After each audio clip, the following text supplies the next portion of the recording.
للأسف خسارة المنتخب السعودي وخروجه من كأس العالم رسميا، ومن قبله تونس فازت على فرنسا وخرجت أيضا هي من كأس العالم بأداء مشرف. بس عندي سؤال، لمتى احنا بدنا نضل نقول أداء مشرف؟ لمتى احنا بدنا نضل نطلع من البطولات بأداء مشرف؟ متى بدنا ننافس؟ متى بدنا نتأهل؟ متى بدنا نصير منافس قوي ببطولة زي كأس العالم؟ متى؟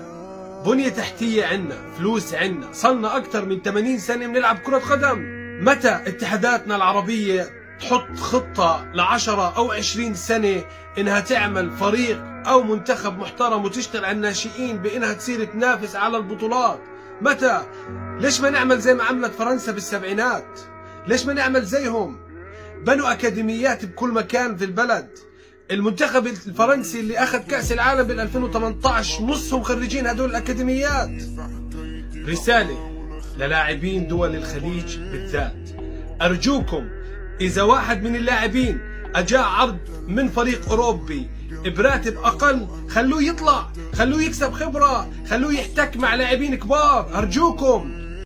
على كل حال قدر الله ما شاء فعل، وأمالنا على المنتخب العربي الأخير، المنتخب المغربي، وإن شاء الله يصير أطلس برفعوا راسنا.